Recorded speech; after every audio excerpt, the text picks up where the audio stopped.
Que Jesus possa nos amparar, nos ajudar, para que nós possamos aí nesses próximos minutos aprender um pouco mais acerca do Evangelho do Mestre e lembrar da sua mensagem de mais de 2000 anos, mas tão atual. E essa é uma parábola que ele nos trouxe e que traz muitos ensinamentos para a gente na época atual. Só que para a gente poder compreender bem o que Jesus quis nos dizer, nós vamos precisar voltar ao tempo. Nós vamos precisar nos remeter à Palestina daquela época, para que a gente possa compreender essa história, o que ele estava contando. Mas antes da gente adentrar na parábola propriamente dita, é bom nós lembrarmos o que é uma parábola. A parábola, ou as parábolas, eram muito utilizadas na época de Jesus, principalmente naquela parte do planeta, no Oriente. Então era uma tradição muito popular das pessoas contarem parábolas. As mais famosas são as parábolas de Jesus. Mas Buda também contava muitas parábolas, Confúcio contava parábolas. Então é uma característica do povo do Oriente. Mas o que é uma parábola? É uma pequena narrativa que usa alegorias, que usa símbolos para transmitir uma mensagem instrutiva e de fundo moral. Então, para não se falar abertamente, para dar uma lição de moral, para mostrar alguma coisa com esse fundo moral abertamente, usa-se uma história com alegorias, com símbolos, para poder transmitir esta mensagem. O exemplo é tirado da vida normal. Os personagens são humanos e os animais e seres inanimados, quando aparecem, conservam suas características próprias. Por que isso? Porque se nós lembrarmos do nosso tempo de escola, nós conhecemos lá as fábulas. Nas fábulas, os animais tinham personalidades humanas. Eles falavam, eles pensavam, eles tinham atitudes das pessoas. Porque os autores das fábulas também queriam passar uma mensagem, mas encobriam essa mensagem por animais. E até mesmo seres inanimados, como uma pedra, por exemplo, podia ter sentimento, poderia falar. Na parábola isso não acontece. Os seres humanos têm as suas características humanas. Os animais são animais. Quando Jesus vai falar, por exemplo, da ovelha desgarrada, é uma ovelha. Ela não tem sentimentos, ela não tem raciocínio humano. Quando ele vai falar do joio e do trigo, o joio é joio e o trigo é trigo, que são vegetais, nenhum deles tem características humanas. Então aí por isso, para reforçar, né, que nas parábolas cada um tem as suas características próprias. E o ensinamento das parábolas, muitas vezes, ele está implícito. Por isso não se pode ficar restrito ao sentido literal das palavras. Ou seja, aquilo que é dito tem alguma coisa por trás daquilo ali. Então, no caso das parábolas de Jesus, ele contou para um povo que vivia no século I na Palestina. Se nós formos pegar aquela parábola, aquela história daquela época e trazer para os nossos dias ao pé da letra, nós não vamos conseguir entender. Porque a realidade daquele povo é muito diferente da nossa realidade hoje. A realidade daquele povo hoje já é diferente do que na época de Jesus. Então, por isso que nós precisamos esmiuçar a parábola para poder entendê-la, como Jesus está querendo dizer, e procurar também entender o significado que está por trás dela. Então, por que Jesus utilizava as parábolas para passar essas mensagens? Ele sabia que os seus ensinamentos seriam deturpados com o passar dos séculos. Por isso, ele vestiu esses ensinamentos com a roupagem da parábola. Quando nós ouvimos uma história, nós conseguimos reproduzir aquela história, muitas vezes sem necessidade da repetição. Se eu assisto um capítulo da novela, eu sou capaz de contar para alguém que não assistiu aquilo que eu vi. E eu assisti uma vez só. Eu posso não utilizar o mesmo vocabulário que os artistas falaram, mas a essência da história eu vou saber contar. Se eu quero contar para alguém uma partida de futebol que a pessoa não assistiu, os melhores lances, aquilo que me comoveram, eu também consigo. Então, muitas coisas que nós vemos de uma forma ilustrada através de imagens, isso ajuda a guardar. Era o que Jesus fazia. Ele contava histórias. E essas histórias chegaram praticamente intactas nos dias de hoje. Então, olha só que inteligência desse ser, né? E ele conseguiu passar uma mensagem, colocar uma roupagem, e essa roupagem conseguiu vencer séculos até chegar no dia de hoje, nos dias de hoje. E as verdades que ele trouxe, que era para levar a humanidade para Deus, estão dentro das parábolas e serão reveladas através de uma interpretação espiritual. Lembrando que Jesus pegava atitudes, acontecimentos do dia a dia daquele povo, bem terra a terra, bem da realidade deles, para eles poderem compreender. Só que por trás daquela realidade vinha outra mais sublime, que é a realidade espiritual, que é a instrução moral que ele queria ensinar a eles e a nós. Então nós vamos ver agora a parábola como foi contada por Jesus. Jesus falava em aramaico, falava em hebraico, e os primeiros homens que começaram a escrever a história de Jesus começaram muitos anos depois da sua crucificação. Provavelmente 40, 50 ou 60 anos depois, a gente não tem muita certeza. Não tem muito registro histórico com relação a isso. Dos evangelhos que nós temos, dos 4 evangelistas no Novo Testamento, apenas 2 conheceram Jesus, João e Mateus. Marcos e Lucas escrevem o que ouviram de alguém. E eles escreveram isso em que língua?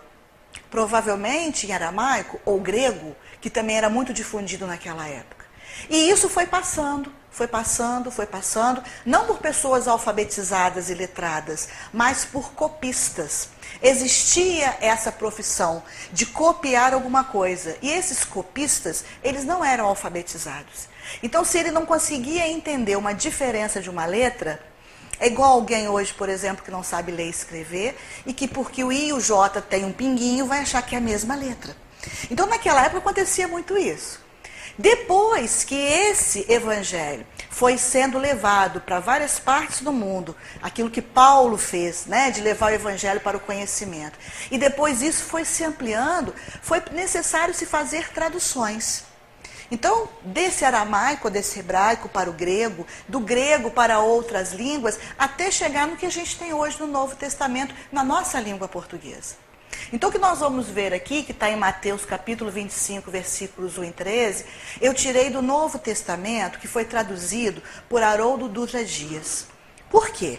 Porque o Haroldo Dutra Dias, que é um estudioso da doutrina espírita, estudou grego, ele aprendeu grego. E ele procurou qual é o original dos evangelhos mais próximo que existe ainda na atualidade. Então, qual é? Porque muitas coisas se perderam, né? Muitas guerras, muitas coisas foram queimadas. Então, o que existe do evangelho? O mais próximo daquele evangelho, dos evangelhos escritos pelos evangelistas, está em grego. Então, o que o Haroldo fez? Ele aprendeu grego e fez a tradução do grego para o português. Então, é muito bacana ler isso, porque ele coloca lá os sinônimos e é mais fácil da gente entender. Fica mais fácil porque a gente tem que buscar ainda o significado daquilo para poder traduzir. Então, esse que nós temos aqui, só Mateus nos conta essa parábola também. Então, Jesus diz o seguinte: então o reino dos céus será semelhante a 10 virgens, que tomando suas próprias lâmpadas saíram ao encontro do noivo. 5 delas eram tolas e 5 prudentes, pois as tolas, ao tomarem suas lâmpadas, não levaram consigo óleo de oliva. Ele está explicando que óleo que era esse. As prudentes, porém, levaram óleo de oliva nas vasilhas com suas próprias lâmpadas. E tardando o noivo, todas cochilaram e adormeceram. Mas à meia-noite houve um clamor: eis o noivo, saiam ao seu encontro. Então todas aquelas virgens se levantaram e prepararam as suas lâmpadas. As tolas disseram às prudentes: Dai-nos do vosso óleo de oliva, porque as nossas lâmpadas se apagam. As prudentes responderam dizendo: de modo nenhum, talvez não seja suficiente para nós e para vós. Ide antes aos que vendem e comprai para vós mesmas. Ao saírem para comprar o óleo, veio o noivo. As preparadas entraram com ele nas bodas e a porta foi fechada. Posteriormente, vieram as virgens remanescentes dizendo: Senhor, Senhor, abre-nos a porta. Em resposta, ele disse: Amém vos digo que não vos conheço. E Jesus termina a parábola dizendo: Portanto, vigiai, porque não sabeis o dia e nem a hora.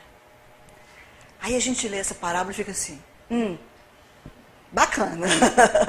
O que será que Jesus quis dizer com isso? Porque é uma realidade completamente diferente da nossa. Primeiro, a gente tem uma ideia do assunto, do que se trata. Ele estava se referindo a quê? Aonde existem noivo? Num casamento.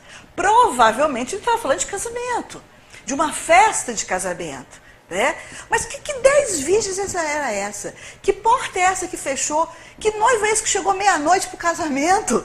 Então a gente fica sem entender o que Jesus estava contando. Mas a gente lembra que eu falei que as parábolas eram da realidade das pessoas? Então antes da gente ir no sentido espiritual, o que Jesus estava querendo contar, nós precisamos voltar no tempo e entender o que era um casamento judaico na época de Jesus. O que ele está contando nessa história, nessa parábola, era o que acontecia com muita naturalidade nas cerimônias de casamento daquele povo. Como que acontecia? Bom, um rapaz se interessava por uma moça. Não era bem assim. O pai do rapaz achava uma moça que poderia interessar ao seu filho. Os casamentos eram arranjados por família. Então, o rapaz na idade de casar, o pai procurava uma moça que tivesse condições de juntar as famílias e aumentar o patrimônio. Então, o pai do rapaz encontrava uma moça e ia o pai com o jovem até a casa daquela moça. Chegando lá, ele falava então que queria assumir um compromisso de matrimônio, de casamento com aquela jovem. O pai da moça estipulava então um valor chamado dote, era um preço. E ali eles faziam um acordo de cavalheiros. Eu pago o valor que você está querendo. Era quase que uma compra, porque ele está pagando pelaquela noiva. Então ele pagava e aí esse compromisso estava firmado. Esse valor não era um valor muito baratinho, não. Né? Por que não era barato? Porque se fosse barato, aquele rapaz ia querer ficar noivo de 20, de 30, porque não ia custar nada. Então o valor era alto, era algo que fosse realmente custoso para ele pagar.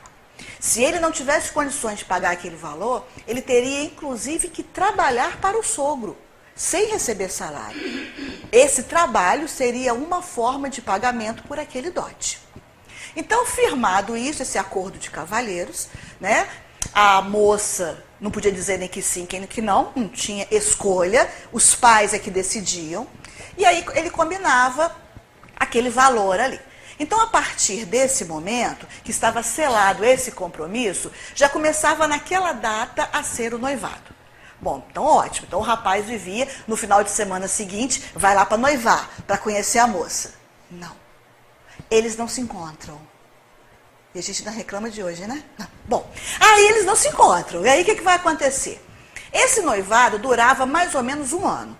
Firmou aquele contrato, o rapaz volta para a casa do pai dele, a jovem começa a preparar um enxoval para o casamento. A partir daquele momento ela só pode sair à rua com um véu no rosto.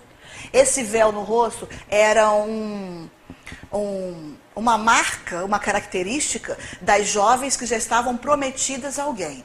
Então, se um rapaz passasse por ela e se interessasse em dar um dote por elas, já sabia que tinha alguém na frente. Então, que ele não deveria fazer isso. Isso era muito respeitado, né?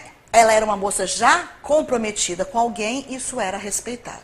Então, ela andava com aquele véu no rosto até o casamento e ia preparando o seu enxoval. Quando que ia ser o casamento? Ela não sabia. Já imaginou ter uma data que você não sabe quando vai casar? Ela não sabia a data. Por quê? Porque o noivo tinha que, na casa do pai dele, construir uma suíte nupcial. Um quarto na casa do pai, que é ali que eles iriam passar a lua de mel. E não podia ser um quartinho qualquer, não. Não podia levantar 4 paredes, botar um telhado e falar, tá pronto. Não. Tinha que ser um negócio legal, caprichado. Então, o rapaz que construía isso, lembrando que naquela época o povo era o quê? Era marceneiro, era carpinteiro, era pedreiro, era lavrador, era agrícola, né? Trabalhava na agricultura. As pessoas usavam assim, eram cidades do campo, rurais, né? Não eram cidades urbanas. E aí ele construía. Se o pai falasse, essa parede não está boa, desmancha e faz de novo. O pai era. Então, se ele estivesse lá, construindo aquele quartinho, e passasse um amigo dele e perguntasse, seu fulano, para quando que é o casório? Ele tinha que responder assim, não sei, meu pai que sabe. Porque o pai quer dizer, agora tá bom, você pode casar. Ou agora não tá bom. E isso demorava mais ou menos 1 ano. Porque ele tinha que construir esse quartinho, né, levantar as paredes. Dentro do quarto também ele tinha que mobiliar. Perto da época que já estava ficando pronto o quartinho, ele tinha que colocar, inclusive, mantimentos ali, porque a lua de mel durava 1 semana, e eles ficavam 1 semana nesse quartinho. Então eles tinham que comer, fazer tudo ali naquele quartinho. De preferência ter um banheiro, uma suíte para tomar banho, que eles não podiam sair. Isso fazia parte, né, das tradições daquele povo. Então, quando estava chegando o final desse período de 1 ano, se o quartinho já estava bem montado, aí o pai dizia para ele, olha, agora você já pode ir buscar a noiva, porque já está tudo ok para ela poder vir morar aqui. Então, ele ia buscar a noiva na casa do pai dela, e aí viria a cerimônia do casamento. Então, o que acontecia com a noiva? Dava mais, está chegando 1 ano, mais ou menos, ela começava a já ficar pronta. Ela já ficava com o seu enxoval pronto, ela já deixava a sua candeia, que era a lâmpadazinha deles, porque não tinha lâmpada elétrica, né? Então, quando a gente fala ali que as moças estavam levando a lâmpada, era uma candeia, aquela lâmpada do Aladim, com aquele biquinho, né? Colocava ali um pavio, colocava azeite, que é o óleo de oliva, que era o combustível, o pavio molhava e conseguia acender ali e ficava uma luzinha. Então ela já deixava aquela lâmpada ali. E tinha algo assim bem romântico do noivo ir buscar a noiva de madrugada, para parecer assim que ela estava sendo raptada, né? Então eles iam de noite. Então ela tinha que dormir pronta. Não dava tempo de fazer chapinha, escova, não dava, né? Ela tinha que estar maquiada, pronta, com a roupinha do casamento mesmo. Porque ele podia vir de dia, mas ele podia vir à noite, e qualquer noite. Então ela tinha que estar pronta, porque na hora que chegasse, não ia dar tempo de esperar, não. Era tudo meio imediato, né? E aí como é que fazia? Então chegou o dia, ele chamava a família dele, os amigos dele, e falava, ó, nós vamos lá, vamos imaginar, amanhã à noite eu vou buscar a noiva. Então amanhã, todo mundo aqui na porta de casa que nós vamos lá buscar a noiva. Aí, na hora marcada pelo noivo, saía aquela procissão em direção à casa da noiva. Saía um cortejo pela rua.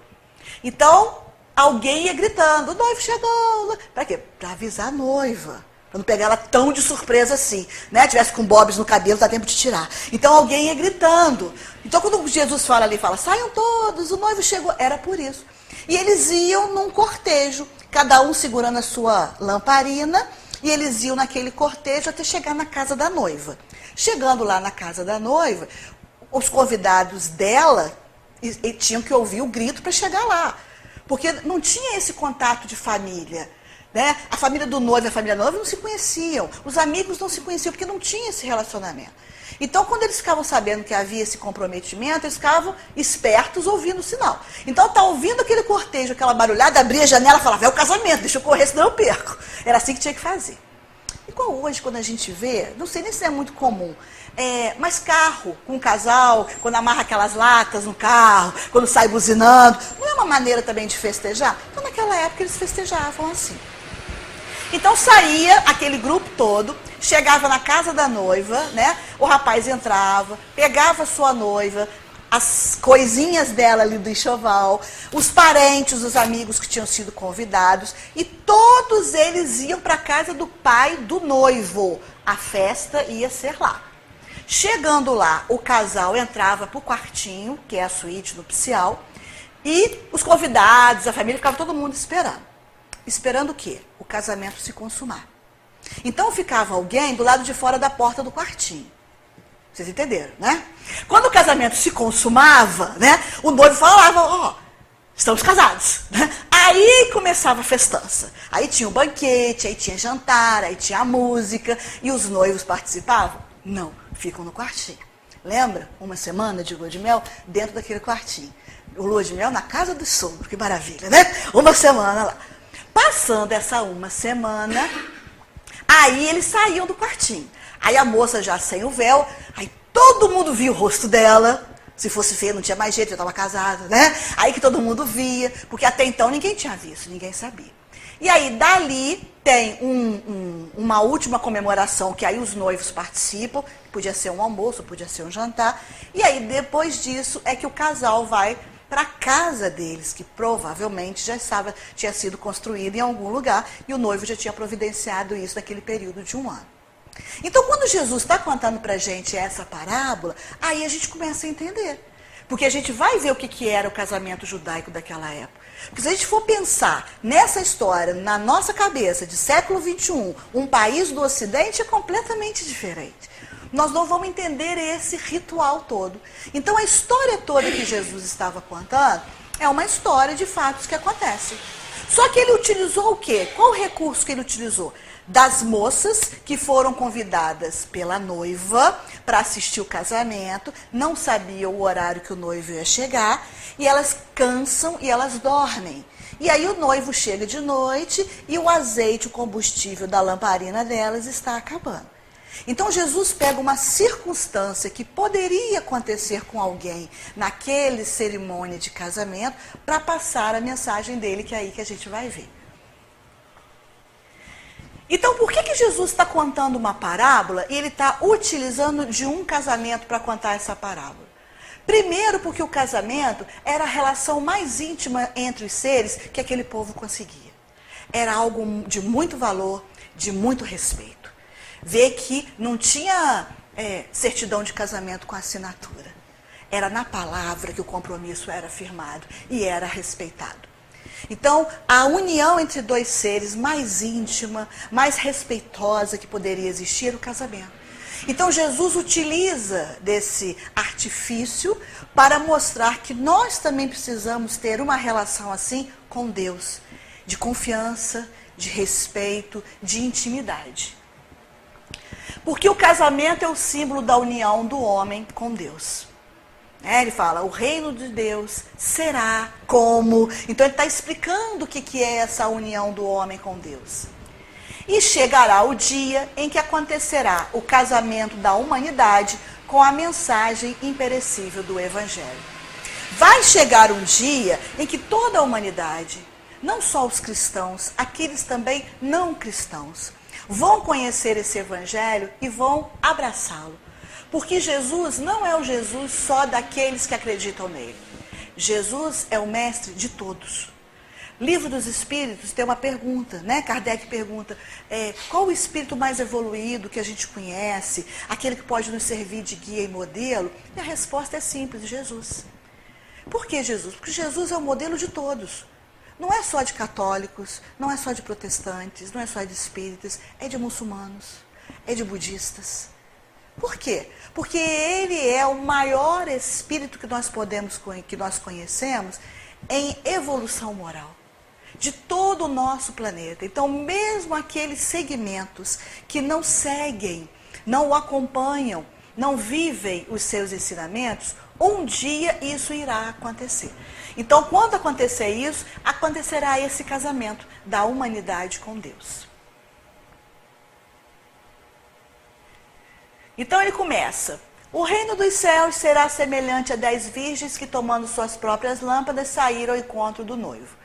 O que Jesus está querendo dizer com o reino dos céus? Quando ele fala reino dos céus, é a vida espiritual. É a nossa paz de espírito. É a nossa consciência tranquila com o dever cumprido. Porque nós podemos estar na vida espiritual e em sofrimento. A gente pode estar numa região de sofrimento no mundo espiritual. Ele está falando da vida espiritual, da vida do espírito, daquele ser que é imortal. Então, o reino dos céus é isso. E ele usa o verbo no futuro, será. porque ainda não era naquele momento. Então, no futuro, o reino dos céus será semelhante a 10 virgens. Por que 10? Talvez seja uma porcentagem. Jesus podia ter falado 5, podia ter falado 20. Por que ele utilizou o número 10? Porque mesmo entre os que se dizem cristãos, nem todos se resguardam dos vícios e desvios morais. Apenas cerca de 10% fazem na estimativa de Jesus. Ele fala que eram 10 virgens que foram ao encontro do noivo. Então esse 10 seria uma porcentagem. Um número que prova pra gente, demonstra pra gente que de todo o grupo de seguidores, nem todos são tão fiéis seguidores assim. Então ele pega apenas uma parcela dessa população, 10%. E virgens não tem nada a ver com o que a gente pode pensar hoje com questão de virgindade do corpo físico. Jesus estava trazendo uma mensagem espiritual. Embora ele utilizasse de recursos da terra, a sua mensagem era mais profunda do que isso. Então, quando ele fala de virgens, ele não está se referindo à virgindade de corpos, mas simboliza a alma de quem procura se resguardar espiritualmente das corrupções do mundo. A virgindade na pureza de sentimentos. Então, nós podemos ser considerados virgens quando tivermos o coração limpo, o coração puro, sem ódio, sem mágoa, sem rancor, sem melindres, aberto a exercitar o bem, a solidariedade, a fraternidade. Então, essa pureza de sentimentos é que ele está relacionando ali quando ele se refere àquelas moças, as virgens. O noivo. Ele fala no noivo da parábola, né? Que o noivo demorou para chegar, as virgens adormeceram. Mas quem que é esse noivo?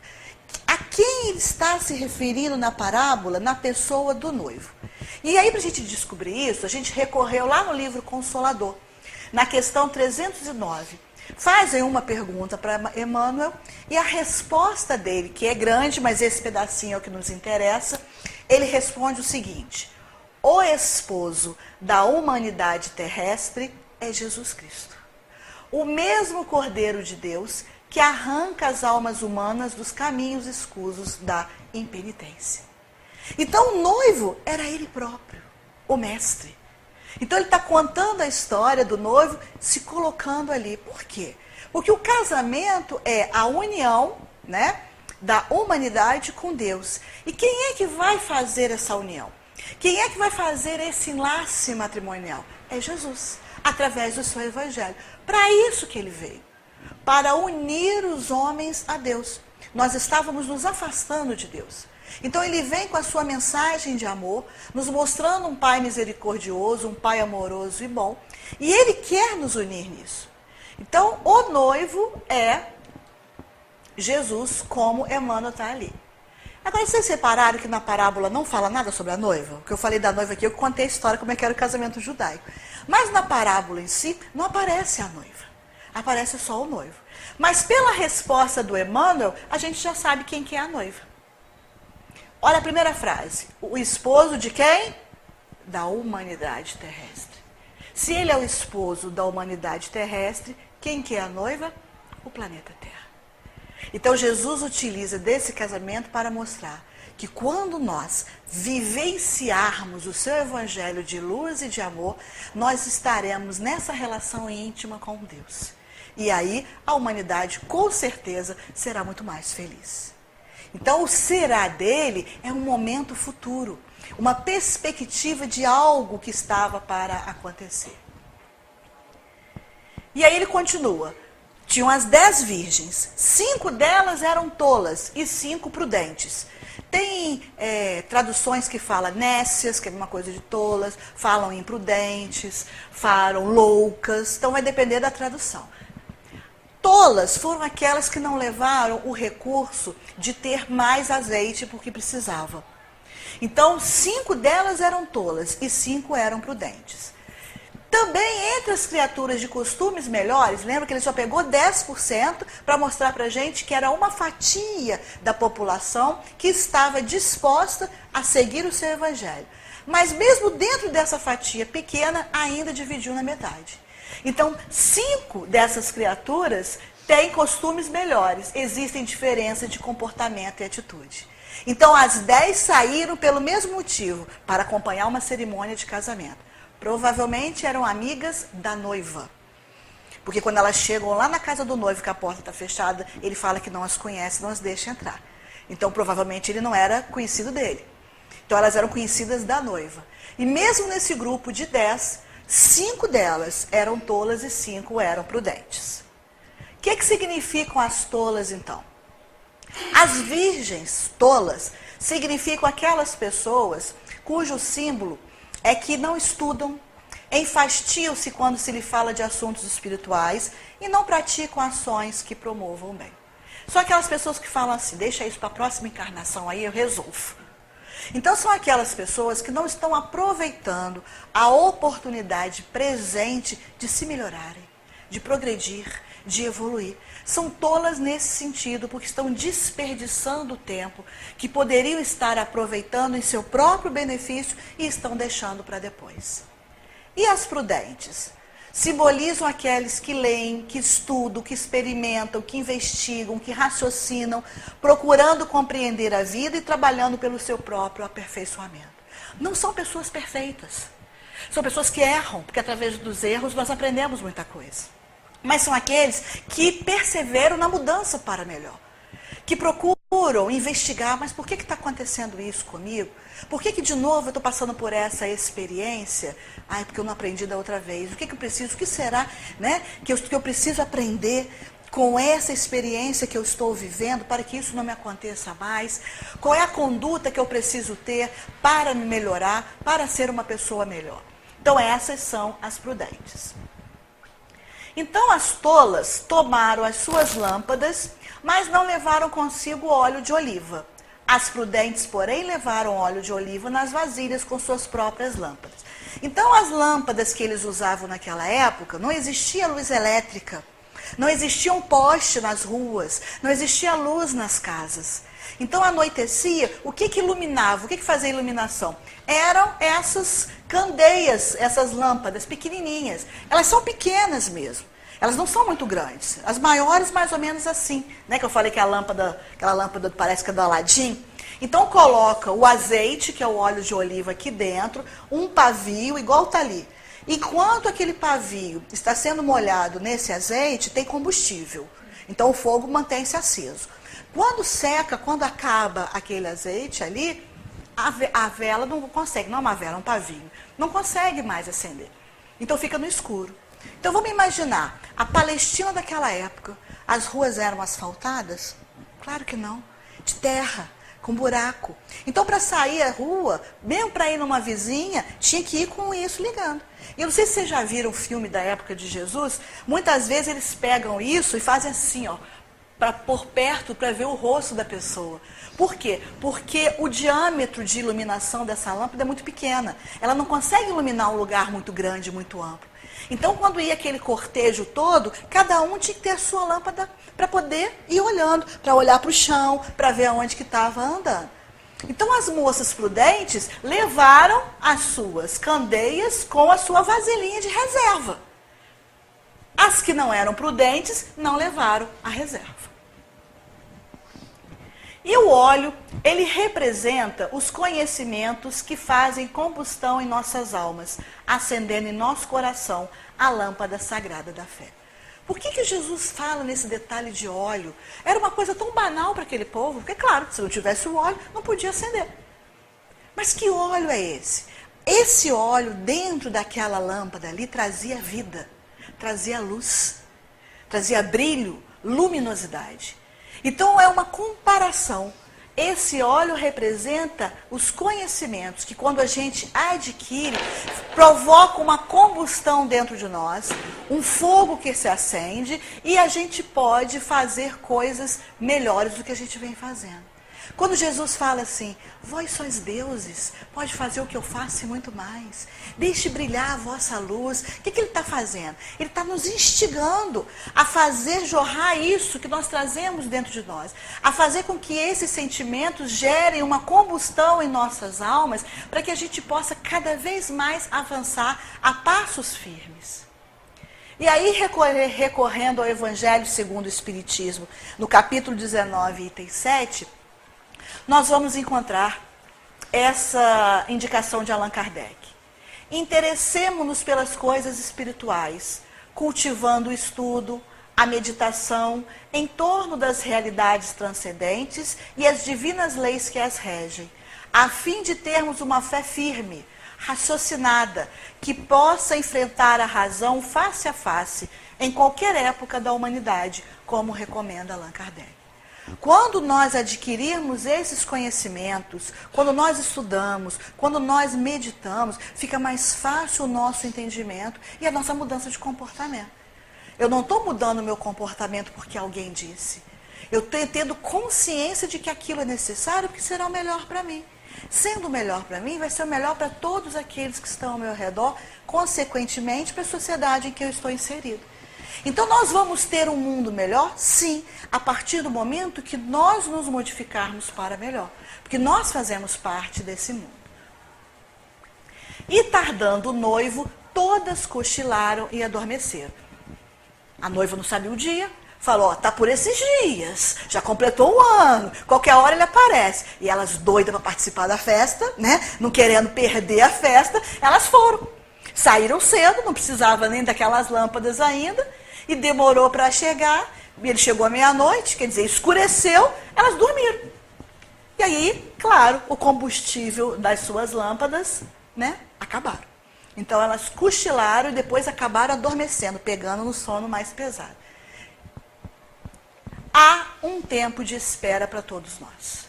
Elas estavam esperando o noivo. Elas estavam esperando quem era o noivo? Jesus. Nós também esperamos Jesus. Há um tempo de espera. Quantos ainda não conhecem? Quantos ainda não ouviram a sua mensagem? Quantas pessoas nesse planeta que não sabem quem foi Jesus? Então, há um tempo de espera. Quantas almas permanecem indiferentes, sem nenhuma receptividade interior? São os que dormem para os assuntos do Espírito. Então, naquele momento, elas dormiram. E mostrando para a gente que essas pessoas que dormem, que não se preocupam com as coisas espirituais, estão deixando o tempo passar.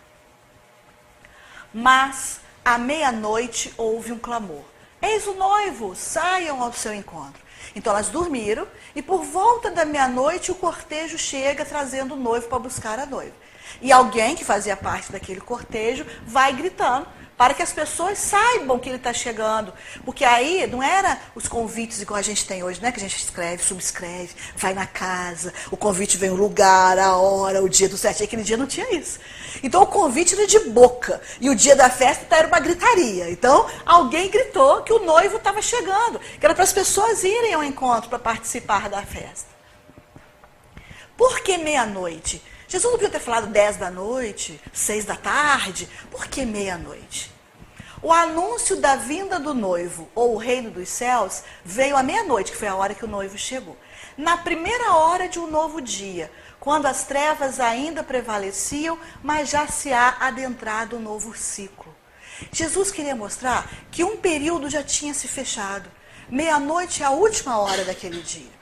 Meia-noite e 1 já é o dia seguinte. Já é um novo alvorecer, já é um novo período que está começando. Então o noivo chega para trazer um ciclo que se fecha e depois um outro ciclo que se abre. O clamor é um momento especial de alegrias e de esperanças renovadas para o encontro definitivo com o esposo. Então o clamor é mais do que um grito, né? É um grito mais alto e contínuo. Então ele gritava o tempo todo, que era para as pessoas saírem e virem ao encontro do noivo. Então Jesus está mostrando, é esse momento de alegria. É quando a gente tem contato com a mensagem do Cristo e a gente se renova com aquilo. E aquilo traz alegria, aquilo traz felicidade, porque é um momento de renovação. Então, todas aquelas virgens se levantaram e prepararam suas próprias lâmpadas. As tolas disseram às prudentes: dai-nos do vosso óleo de oliva, porque as nossas lâmpadas se apagam. As prudentes responderam dizendo: de modo nenhum, talvez não seja suficiente para nós e para vós. Ide antes aos que vendem e comprai vós mesmas. Quando a gente lê isso pela primeira vez, a gente tem que ler de novo. Fala, gente, Jesus está incentivando o egoísmo aqui. Coitada das meninas. Não tinha óleo, as outras tinham. Não quiseram dividir com elas. Por que Jesus falou isso? Qual o motivo para as prudentes não serem caridosas com as outras e não distribuírem? Primeiro, se a gente olhar bem, elas não foram egoístas e foram até humildes. Porque elas disseram: talvez não seja suficiente para nós e para vós. Então, o combustível a mais que elas tinham ali, dava para elas. Se dividisse, 5 conseguiram chegar lá. As outras 5 foram ter que buscar. Se fosse dividido, de repente, as 10 não conseguiriam chegar. Porque o combustível não seria suficiente para levá-las ao lugar que elas precisavam ir, todas juntas. Então, na verdade, elas não estavam sendo egoístas, elas estavam sendo prudentes e humildes. E aí elas disseram: antes, vá aos que vendem e compra para vós mesmos. Aí é a parte triste da história. Meia-noite, na Palestina, no primeiro século, onde que elas iam achar uma lojinha aberta para comprar o azeite? Tinha posto Ipiranga naquela época? Que se tivesse, estava resolvido, não estava? Porque lá acha tudo. Não tinha. Olha a dificuldade delas. Tiveram que bater na casa de alguém e pedir. Ou bater na casa do proprietário de algum armazenzinho para poder vender para elas. Então, essa falta de prudência traz comprometimentos, traz complicações, né? E a recusa das virgens prudentes em repartir o óleo? Por que elas recusaram? Porque não podemos tomar de empréstimo o combustível destinado a alimentar a luz do outro. A luz é do outro. Não tem como alguém ser alguém de luz, gostar muito de outra pessoa que não tem luz nenhuma e falar: não, olha, eu quero fazer uma doação, né? Vou chegar no mundo espiritual, eu quero doar aqui a minha luz para fulano porque eu gosto muito. Não existe. Nós precisamos de uns dos outros para podermos alavancar o nosso progresso. Mas a nossa evolução, ela é individual. Quem já leu o livro Nosso Lar, vai lembrar que quando o André Luiz já está mais consciente, mais equilibrado em Nosso Lar, quando ele encontra a mãe dele, ele fica sabendo que a mãe dele mora, Nosso Lar está aqui, a mãe dele mora numa esfera superior ao Nosso Lar. E a mãe conta para ele que o pai está numa região inferior. O que a gente está vendo nesse exemplo? 3 pessoas da mesma família, pai, mãe e filho, em 3 estágios evolutivos diferentes. O André Luiz foi socorrido pelo Nosso Lar, a mãe dele habitava uma esfera superior e o pai estava numa inferior. Se essa mãe pudesse, ela não teria doado? Qual mãe vai ficar feliz num lugar de bem-estar, vendo seu filho numa região de sofrimento? Não vai. Se ela pudesse, ela fazia tudo, dava para ele. Mas acontece que esse combustível, ele é individual. O André Luiz ficou alguns anos na região umbralina. A sua mãe pedia a um amigo que olhasse por ele todos os dias. Esse amigo estava lá todos os dias, embora ele não percebesse, esse amigo. O que ela podia fazer por ele, ela fez. Mas ela não tinha condições de tirá-lo de lá. Aquela experiência que ele passou de sofrimento durante quase 8 anos foi necessário para o despertamento dele. Então, esse combustível que aquelas 5 traziam era um combustível delas, destinado a alimentar a sua luz. Não tinha como elas dividirem com outras. Não realizaremos a nossa evolução pelos méritos de outrem, é pela lei do esforço próprio. Nós só vamos conseguir a nossa evolução pelo nosso próprio esforço. Nós podemos nos ajudar, nós podemos conduzir, nós podemos orientar, nós podemos dar exemplo, nós podemos ajudar. Mas a evolução é individual, ela é de cada um. Por isso que muitas vezes, às vezes o espírito chega no mundo espiritual e aí ele dá uma comunicação dizendo que está em sofrimento. E aí a gente que o conheceu encarnado fala, não é possível. Como é que fulano, no livro Céu e Inferno tem um monte de casos assim. Como é que pode fulano estar em sofrimento se aqui era uma pessoa tão boa? Era boa que a gente conhecia. A parte externa. Mas o que aquela pessoa trazia dentro de si? Quais são os ódios, as mágoas, né? Os desejos de vingança? O que ela traz dentro dela? Então esse é o combustível. Então a lei do esforço de cada um é que vai fazer com que a gente possa evoluir e melhorar. Então cada um deve cuidar de aperfeiçoar e iluminar-se, pois não chegaremos a Jesus pelos merecimentos alheios. É o exemplo de André Luiz, né? Não é pelo merecimento da mãe dele que ele vai se aperfeiçoar. Ah, teve uma ajuda? Teve. Teve o pedido dela? Teve. Até onde ela podia ajudar. Mas ele mesmo teve que se erguer por seu próprio esforço. Ele teve que trabalhar, ele teve que estudar. Ele pedia para visitar a família, não deixavam. Por quê? Porque ele não tinha condições de voltar e ver a família. Quando foi permitido, ele já tinha feito um monte de coisa. Já estava vivendo lá há muito tempo. Por quê? Porque precisava ele ter esse merecimento dele mesmo, pelo esforço dele. As virtudes são intransferíveis. A gente não consegue transferir uma virtude que a gente tem para outra pessoa. Ah, eu sou uma pessoa que eu não faço fofoca. Eu não sou maledicente. Eu vou pegar isso e vou transferir para alguém que eu conheço que é fofoqueiro. Isso não existe. Então as virtudes, elas não são intransferíveis. Nós é que temos que buscá-la pelo nosso próprio esforço e conquistar. A evolução é individual. Então são esses motivos pelos quais as virgens prudentes recusaram repartir o óleo com as tolas. Ainda sobre o nosso esforço, no livro Consolador, outra vez, na questão 119, Emmanuel nos dá esse recado. Ainda não encontramos uma fórmula mais elevada e mais bela do que a do esforço próprio, dentro da humildade e do amor, no ambiente de trabalho e de lições da terra, onde Jesus houve por bem instalar a nossa oficina de perfectibilidade para a futura elevação dos nossos destinos de espíritos imortais. Então, mais uma vez, reforçando. Então, elas saíram para comprar o óleo, né? Não tinha lá o posto Ipiranga, demoraram para achar o óleo, mas elas conseguiram. Elas conseguiram o óleo, acenderam as suas lâmpadas e voltaram, conseguiram achar a casa do noivo, porque aí o cortejo já tinha acabado. Todo mundo já tinha entrado lá, né? Aquele cortejo que segue assim. E aí chegaram lá, o que elas encontraram? A porta fechada. Para entrar penetra, né, gente? Também tinha penetra naquela época. Por quê? Não tinha um cortejo, é justamente para os convidados. Aí, entrando, fechou. Então, olhou, não tem mais ninguém para entrar? Fechou a porta. Então, quem era convidado para o casamento estava ali, já tinha entrado. Porque eles sabiam daquele ritual todo, né? E elas não conseguiram entrar. E elas eram convidadas da noiva. Mas aí elas não desistem, elas não voltam, né? Elas batem na porta, mesmo com a porta fechada. Essa porta fechada significa que a oportunidade vai estar sempre perdida? Quer dizer, aquele casamento elas não conseguiram entrar. Mas isso vai ser para sempre? Né? Jesus está fechando uma porta para aqueles que não o seguem, para aqueles que não o acompanham? Não. Todos teremos oportunidades de ultrapassar essa porta um dia.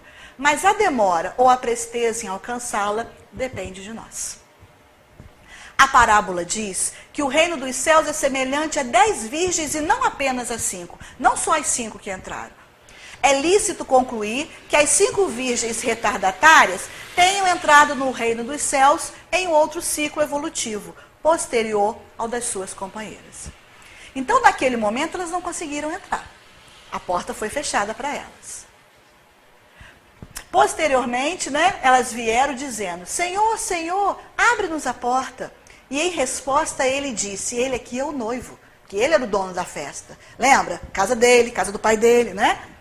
Amém, ou em verdade, verdade, é porque nessa tradução está amém, vos digo que não vos conheço. Ele não conhecia mesmo, não foi ruim não. Ai, que cara malvado, né? Nem no dia do casamento deixou as bodas. Mas ele realmente não as conhecia. Então ele não os deixa entrar. E aí Jesus diz, portanto vigiai, porque não sabeis o dia e nem a hora. Então é preciso vigiar, ou seja, trabalhar firme no próprio aperfeiçoamento, para merecer reencarnar na Terra na era de paz que se aproxima. Então esse ciclo que se fecha, essa porta que se fecha, é o momento que nós estamos vivendo de transição do nosso planeta. Aqueles que não se adaptarem a um planeta de regeneração, não poderão mais continuar reencarnando neste planeta. Então, naquele momento, elas não conseguiram entrar. Não quer dizer que em um outro casamento elas não conseguissem adentrar. Mas naquele ali elas foram barradas mesmo, por causa da sua imprudência. Caso contrário, os incautos serão convidados a viver em mundos inferiores, onde aprenderão as lições que necessitem. Lembra que lá no início da parábola, Jesus diz, então, o reino dos céus será semelhante. Por que no futuro? Tudo isso que ele estava contando é para mostrar para a gente que um momento da vida planetária, esse planeta ia passar por uma mudança. Como tudo muda, como tudo evolui na natureza. Então, esse planeta, que é de provas e expiações, está passando por um período de transição para entrar numa época de regeneração. Os espíritos que se adaptarem a esse planeta de regeneração vão poder reencarnar na Terra novamente. Esses que não se adaptarem vão ter que reencarnar num planeta de provas e expiações, que é a sua sintonia, que é a sua frequência. Por isso que a gente está vendo tanta coisa que a gente parece que está de perna para o ar, né? Que está de cabeça para baixo, tanta coisa acontecendo. Porque está acontecendo uma limpeza, está acontecendo realmente uma expurgação das situações vivenciadas pelos espíritos e uma readaptação.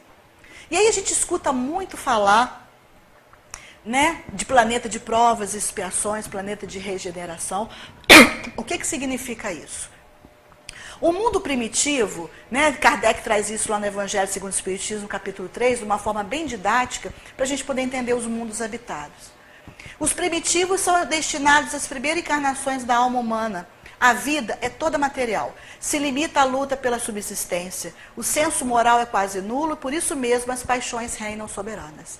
Os homens da caverna não ficavam raciocinando, não. Ah, eu não posso fazer isso porque não é bom. Ah, eu não posso tomar a carne do outro porque... Não, era a lei do mais forte, era a lei da sobrevivência. Então era um mundo primitivo. Só que depois dessa fase de mundo primitivo, nós viemos para o mundo de provas e expiações. Nesses mundos, o mal predomina. É a atual situação da Terra, razão porque aí vive o homem a braços com tantas misérias. Esse planeta não é ainda um planeta do bem. Por isso, tantas mazelas. Agora, nós podemos florescer onde nós estamos plantados. Mas nós vamos chegar a um planeta de regeneração, que são os mundos em que as almas que ainda têm que expiar aurem novas forças, repousando das fadigas da luta. Então, quando o planeta Terra entrar no planeta de regeneração, vai existir o mal? Vai. Mas uma dose bem menor do que a gente vê hoje em dia. O bem vai ser soberano. Então, nós vamos ter um pouco mais de tranquilidade, onde ele fala que a gente vai repousar as fadigas da luta. Depois vem os mundos ditosos ou felizes, que são os planetas onde o bem sobrepuja o mal, e por isso a felicidade impera. Olha que maravilha, né? Se eu pudesse, eu estava lá, né? Mas eu ainda estou aqui. Então, a gente tem que fazer alguma coisa para a gente ir evoluindo. Porque o planeta evolui, porque a gente evolui também. A gente evolui junto. E os mundos celestes ou divinos, que são as habitações de espíritos depurados, onde exclusivamente reina o bem, visto que todos que ali vivem já alcançaram o cume da sabedoria e da bondade. Provavelmente é onde Jesus vive, né? Nesse planeta aí, ditoso. E aí a gente tem aqui, tem que clicar de novo. Aqui. A gente vai ouvir uma música agora, que ela não é a tradução original, é uma versão. E fala sobre isso que a gente está falando de um planeta de regeneração. Aí tem a legenda, que está em espanhol. É um planeta feliz da gente viver.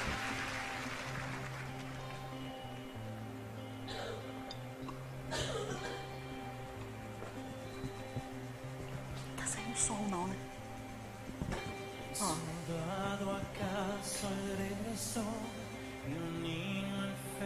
Se curó, no hay trabajo en el bosque, lluvias, un desamparado se salvó por causa de una buena acción y un nadie lo repudió, aleluya.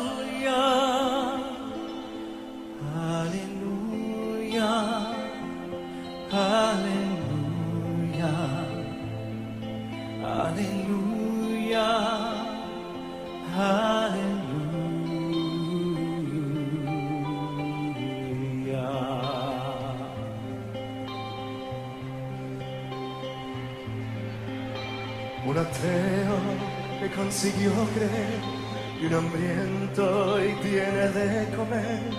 Y hoy donaron a una iglesia una fortuna. Que la guerra pronto se acabará, que en el mundo al fin reinará la paz, que no habrá miseria alguna. Aleluya, aleluya, aleluya, aleluya, aleluya.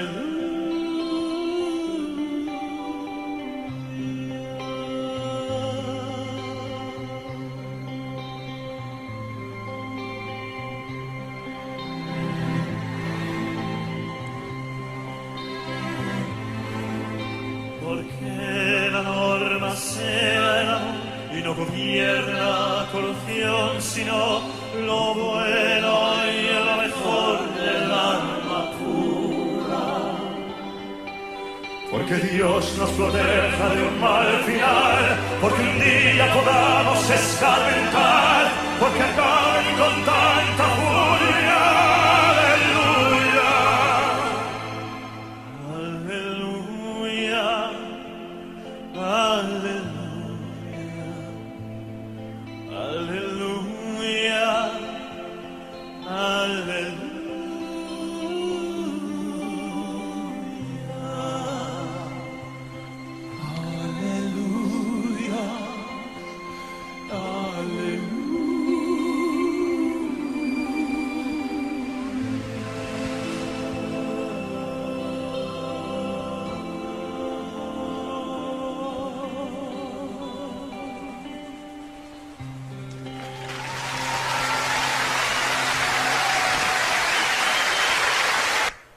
Então, que nós possamos viver de tal modo que possamos viver num planeta regenerado. Que nós possamos nos modificar, nos aperfeiçoarmos, para que nas futuras reencarnações nossas, nós possamos habitar de novo esse planeta numa situação muito melhor da que nós estamos hoje. Então, que a gente faça como Jesus falou: brilhe a vossa luz, que nós procuremos brilhar. Muita paz para todos nós.